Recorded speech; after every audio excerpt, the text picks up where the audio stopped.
Okay, Boker Tov. Good morning, everybody, Kohanim and others. Welcome back. Let us continue. So we are on Masechet Beitzah. We're plowing our way through. Yesterday, we got to the end of Daf Yud Gimel Amud Aleph, started at the top of Amud Bet. So again, we were talking about, we saw previously this machloket between Rabbi and Rabbi Yossi Bar Yehuda, related to when the grains become tefer, when I need to separate Trumot or Masrot or not. Then we saw Abaye told us their machloket was only about grains, but not related to kitniot, and two different versions of what Abaye actually said. Do we say by kitniot there is no machloket that they are tevel, no machloket that they are not tevel, right? And then we try to prove it one way or another, and we brought this Mishnah about the Chavilei Tiltan. Somebody brings in these Chavilei Tiltan. Let's just have a look, maybe, I don't know, 2/3 of the way down on Amud Aleph. We said Meitivei. We said we brought this Mishnah. Misha Yulo Chavilei Tiltan Shel Tevel. Halei Kotev Machashev Kama Zel Yesh Ben Maflish Al Zela V'Non Flish Al Ha'etz. We saw this yesterday. That somebody who wants to separate Trumot and Masrot from this Tiltan, right? So you after you crush it, you calculate based on the free and not based on the etz, meaning based on the part which you're meant to eat, on the zera, the seed, and not the hard part, even though it has the same taste. But the point is that you have these bundles, and we say that it's called tevel, right? And you're separating. So when we say tevel, surely we are dealing with tevel. Tevel means truma has not been separated. Does that mean truma gdola has not been separated, right? That's what we said. Ma'lav tevel tavul shel truma. Ay truma gdola, that which is taken from the main crop and given to the kohen. Lo, says the Gemara, tevel tavul shel trumat maaser. This is a different type of tevel, meaning in the sense that you haven't separated trumat maaser. So it's not necessarily that it was that you needed. It's not necessarily that you needed to separate truma gdola yet. It's not tevel in that sense, but it's in the sense that once the Levi's come and he's taken his Maser Rishon, well, then you have to separate the Trumat Maser. We're going to explain exactly why that is. So says the Gemara, Rabbi Abba Amar Rabbi Shimon ben Lakish. Tamar Rabbi Abba Amar Rabbi Shimon ben Lakish. Maser Rishon shekdimo b'shibulin. So you have Maser Rishon that the Levi came take it early, right? You took this Maser Rishon from the grains, before the whole process had been done and it's been processed, and you have to separate the truma and give it to the kohen. Right? Sorry, kohen. The Levi got there first. So, but then we say, Maser Rishon shekdimo b'shibulin, shmo tovlo litrumat maser. Even though we have not yet reach the stage where it's considered tevel and you have to separate trumot, nonetheless, you do have to separate, because once the Levi is taken, it's called maaser, so there has to be truma taken from maaser. So kotesh lamali. So he said the question then was, if the Levi came and took these grains or took these kitniot, whatever it is, so why does he now have to crush them? Why can't he give his truma in the same way that he's taken his maaser? Kotesh lamali, leima lek yechid yavuli, havu yevnalach. Right? He can say to the kohen, the same way as I was given it unprocessed, I'm giving it to you unprocessed. So Marava Kanasa says, no, this is a Kanas. This whole procedure, this is done in the wrong way. It's meant to be the Truma is given first, and then the Maaser, with the Truma taken from the Maaser. Right? Essentially, you're causing the kohen to lose out, and you're transgressing the mitzvah by changing the order. So therefore, you have a Knas. Tanya Lamiachi ben Levi, Shnanulo Shibolim b'Masrotav, Oseotan Golen, and Avim Oseotan Yain, Zaitim Oseotan Shemen. We have a Braita which teaches us similar idea. You have a Levi who is given his Shibulin as Masrot, so he has to turn them into a Gora, and he has to process them first before he gives over the Truma. Same thing, he's given grapes, he has to make wine. The same thing with olives to turn into oil. And that's how he gives it to the Kohen. Shekshem shetruma gdola eina nitelet over the amud, ela min hagolin, min hayekev, just as truma gdola really is not taken until the food is processed, until the Gemara Melacha, Rashi, first Rashi in Amud Bet tells us, ela min hagolin min hayekev, shenigmar kula, only when the processing of this crop is finished. Dichtiv, dagan, tilosh, veitzah. Right, those are the three categories of which are chayav in Trumot and Masrot, the oraita. Other things we seem to be, according to some opinions, definitely would only be the Rabbanan. So kach trumat maaser and anitelat ela min agornim min hayekev. Okay, now so all of that's just an explanation in terms of truma or why it's called tevel, not from truma gdola, but from trumat maaser. But the point is that's how we wanted to explain in our Mishnah, the Mishnah which we quoted, which we used as in this version a challenge on Abaye. But if you have a look back, what did the Mishnah say? So have a look back now on Amud Aleph. It says, where we began today. The point was you work out. But mechashev means to, nowadays means a calculator as well. But that was before calculators. You have to estimate it. You have to estimate it in your head. Kama zela yesh bahem. Estimate how much seed was there. Maflish ala zela ve'no maflish ala etz. So now the Gemara says like this. Hang on a second. If the case we're talking about is that you're not separating truma gdola, but you are separating trumat maaser, right? The question is, we're now on the end of the second line on Amud Bet. Mechashev hamedidabai, meaning why do you estimate? You should measure. How much. Why?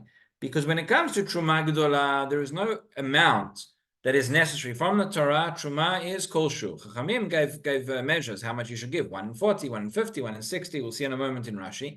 Nowadays, by the way, when we separate truma, we still have to separate truma and masrot nowadays. The whole thing is fascinating. The Torah says that you need to put up signposts, and the Midrash says, and there's a famous Ramban that quotes, everybody quotes the name of the Ramban, but it's actually the Midrash. It's in the which says that the mitzvot in Chutz La'aretz are essentially signposts for us, meaning the real place, the real way we're obligated in mitzvot is in Eretz Yisrael. Now, in practical terms, even somebody who's in Chutz La'aretz still has to keep mitzvot. But the Midrash says, why do you have to keep the mitzvot in Chutz La'aretz? So that we won't forget them when we come back to Eretz Yisrael. Right? Like I say, it's not enough kamina practically. Practically speaking, you're in Chutz La'aretz, you're mechuyav in mitzvot, just like somebody in Eretz Yisrael. In fact, you're mechuyav in more, because you have to do Yom Tov Sheni, etc. But the real place, the real of mitzvot is in Eretz Yisrael, not in Chutz La'aretz. But if we were only going to keep them in Eretz Yisrael and we didn't keep them in Chutz La'aretz, we'd forget them. And therefore we have to keep practicing. Now you see this, you see the truth of this nowhere more than in mitzvot hakliot ba'aretz. All the agricultural laws of Shemitah, of Trumot and Masrot, etc. Right? We have 6 Sidrei Mishnah. The first one is Zra'im, which means seeds, which is all about the agricultural laws. There's only Masechet that we have in the Bavli from Zra'im is Brachot. All the others we don't, because in Chutz La'aretz, right, it wasn't practical, so we don't have. So it's very, very difficult.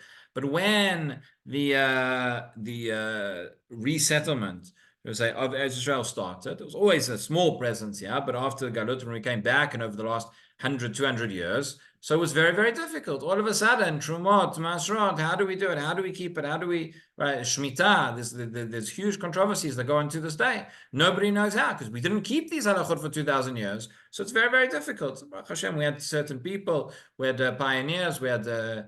I was reading through Rabbi Wein's new book. So at the beginning, he talks about the Netziv, and he talks about the Peyat Shulchan, who was from the Talmidei Agra, who came here, and they were pioneers in this in this regard. And you have Rav Kook and the Chazon Ish, etc.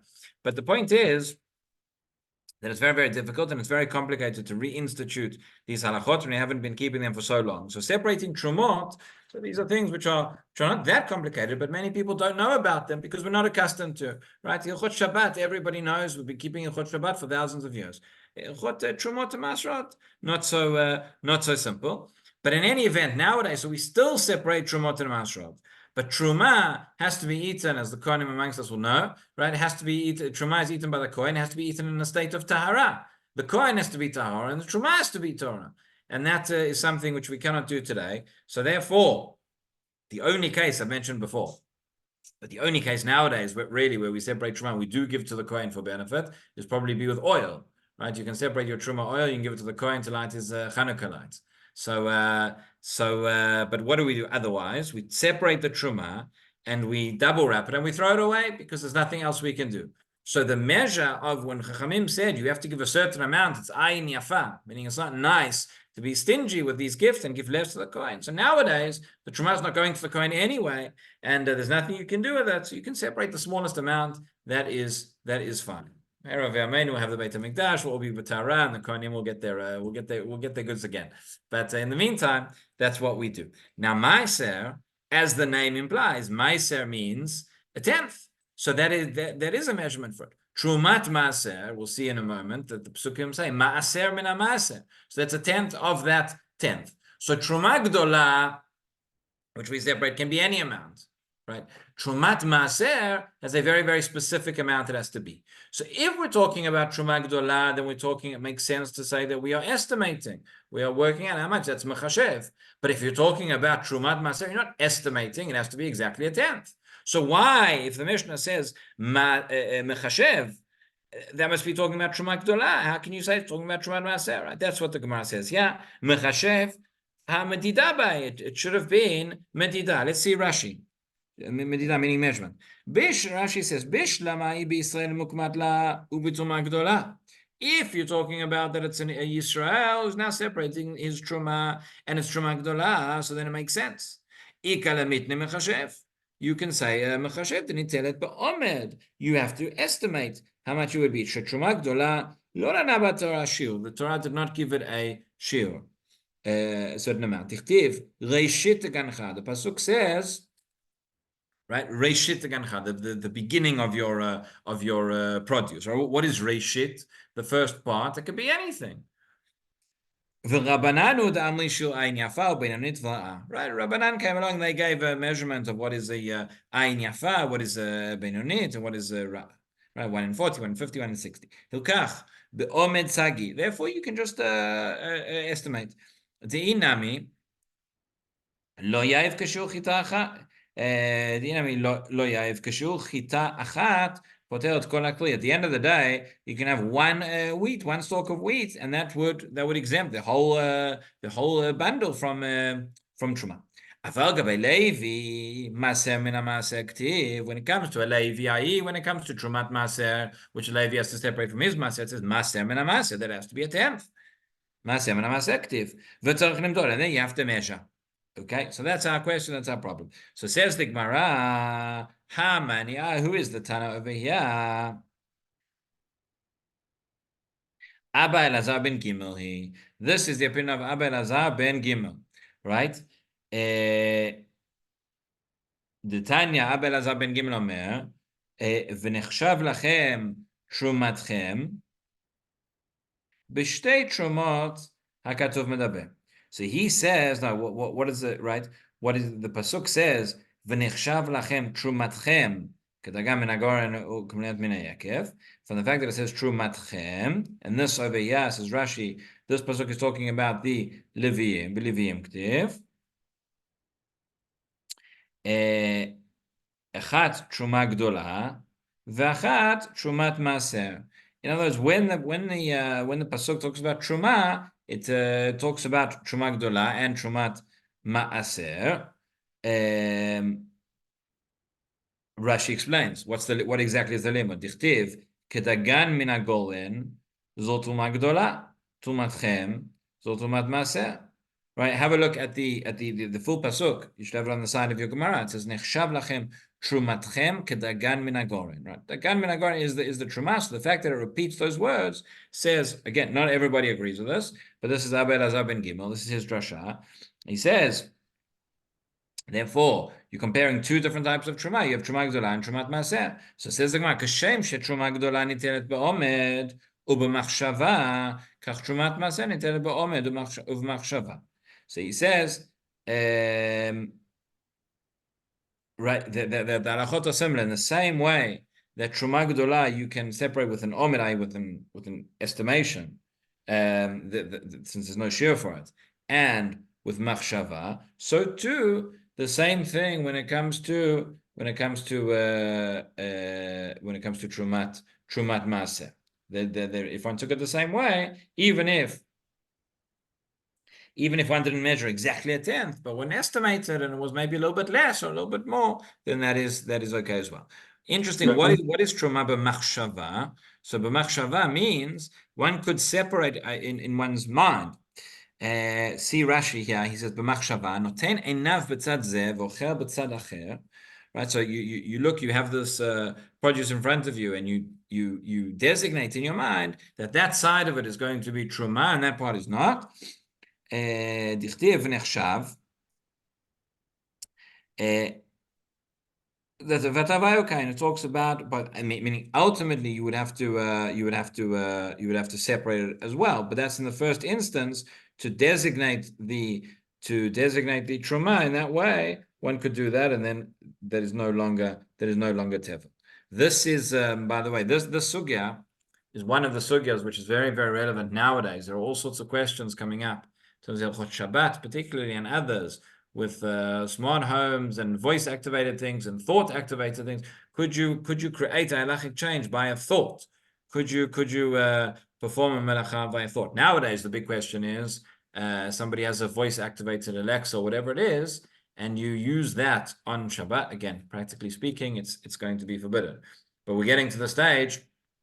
It's not just that thing, but you have your whole home, and you can imagine you have these smart homes where you have everything just by voice-activated commands. You walk in and you say, open the trisim, close the trisim, make a cup of coffee, whatever it is, and then these are things which already exist. And then is that considered performing melacha on Shabbat when it is done by speech? Right. The next stage is going to be where it's just done by thought, where you're going to have things which are, and Elon Musk has done prototypes of this, of different things, where you have chips inside your brain, or however it is. It sounds like science fiction, but it's not very far away. So you walk into your house, and instead of saying to the kitchen, make me a cup of coffee, you just think, I'd like a cup of coffee. Anyway, your cup of coffee is there. Can you do that on Shabbat? Okay, fascinating question. The next stage, by the way, or maybe the stage before, I don't know, is that with artificial intelligence, when it knows, it recognizes your patterns, you don't even have to think. The thing, the kitchen will know before you when you want the cup of coffee, and then it will just make it. So that's probably a bit easier in terms of Shabbat. But in terms of, could I think about it? So again, you have these novel questions. Where do you go to find a precedent for it? Where do you go to find a halachic source? So one of the sources, I'm not going to get into now whether this is actually a bona fide, going to be the outcome of practical halacha or not. But one of the sources where they look is this idea of truma, that you could separate trumot and masrot via thought. You could, in your mind, you could designate it. So maybe if in your mind you're doing it, that is considered an action. Okay, that is based on this idea. In any event, for our purposes, what we see from here, so there is an opinion that says you could estimate the amount to separate the Trumat Maser as well. That is the opinion of Rabbi Abba Elazar ben Kim. And therefore, Rabbi, it's not a Rabbi, yeah.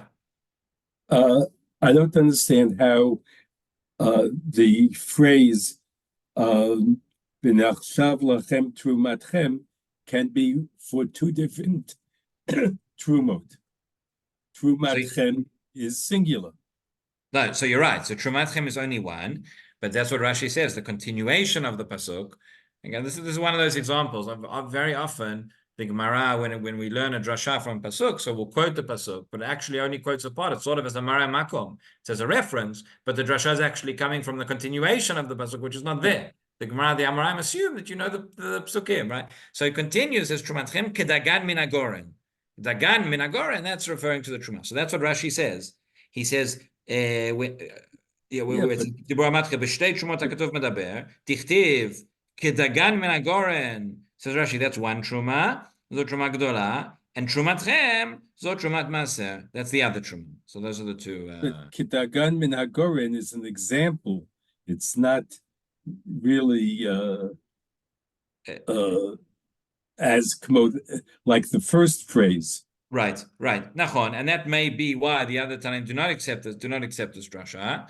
But nonetheless, I guess you could say that it's not it's not necessary. Meaning trumatchem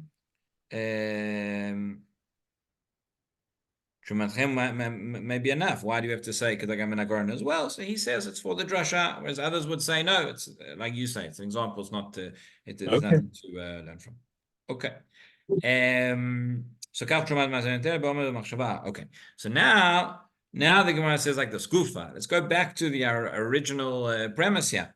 Amar Rabbi Abba, Amar Rabbi Shem ben Lakish, maser rishon shektimo b'shibulin, shmo tov lo letrumat maser. This is essentially what we're saying. This whole discussion is based on the idea that you have tevel, not just tevel of truma gdola, but you have tevel from trumat maser. And that is what Rabbi Abba Amar Rabbi Shem ben Lakish said. Maser rishon shektimo b'shibulim. You went and you gave whatever it is, the trumat maser already from the shibulin, i.e. before you've processed the wheat into its piles and its bundles. Shmo tovlo litrumat maser, meaning its name makes it tevel for trumat maser. You have not normally what makes it tevel is when you get to the gmar malacha. Here there is no Gemar Malacha, but it's because it's got the shame of Maser Rishon, therefore that now becomes Tevel in the sense of Trumat Maser. And that's right, that's what the Gemara now explains. My time, why is this so? Amarava Sheho'il v'yatza alav shem Maser. Since it's already got the name, it's got the Chalut Shem of Maser, therefore it's now Tevel, and therefore you now have to separate the Truma. Says Rashi, הואיל ויצא עליו שם מעשר, ורחמנה אמר ורמותם ממנו מעשר מן המעשר. Pasuk says you have to separate from it. ורמותם, that's to separate truma, right? מעשר מן המעשר. You have to separate מעשר from the מעשר. It's confusing over here in the pasuk because מעשר, the first מעשר actually means truma. It's trumat מעשר, but you have to, מעשר just means a tenth. So you have to separate a tenth of to be truma from the maser. Mishnekra maser is kikam trumato. So from the moment that it is called maser, it is required to separate truma from it, even though there's not yet been a gmar melacha. Okay, so we just reached the 2 dots. We're about maybe just before a third of the way down on the Amud. Just carrying a little bit more before we stop. Amar Rabbi Shem ben Lakish. Maser Rishon, a similar halachana.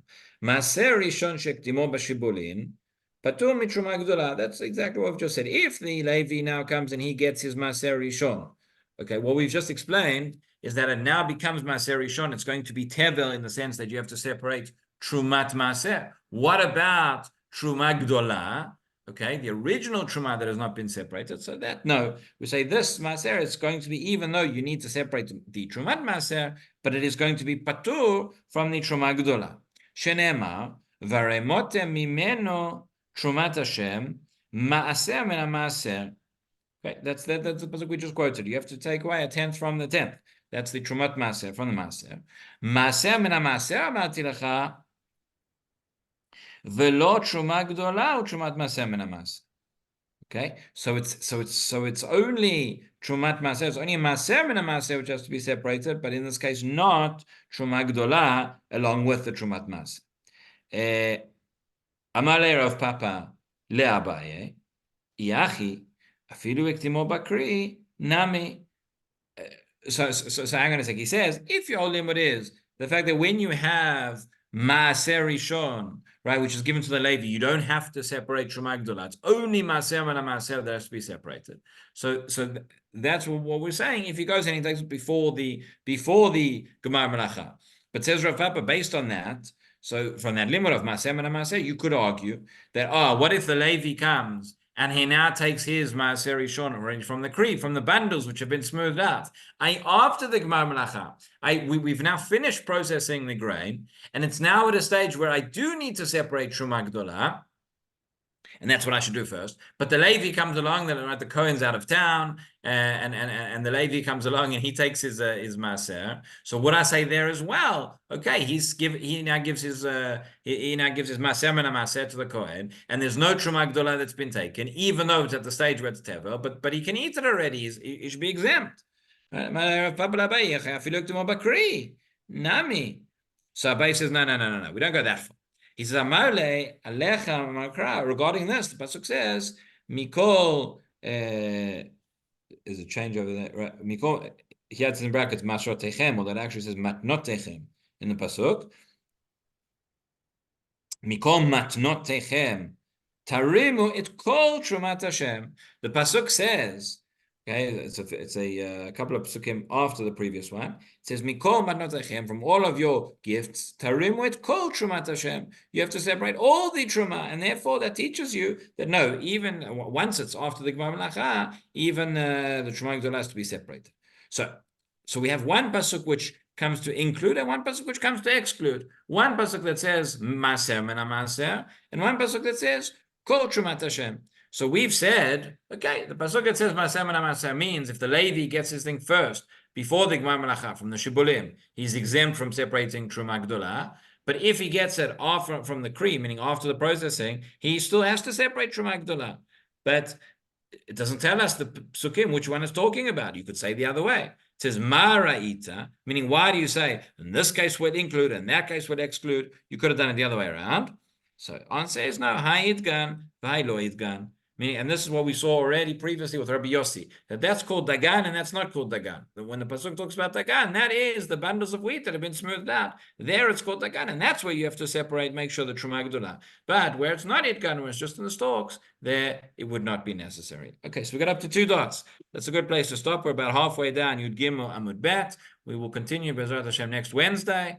Everybody have a wonderful day and Shabbat Shalom. Shabbat Shalom. Shalom. Shabbat Shalom לכולם.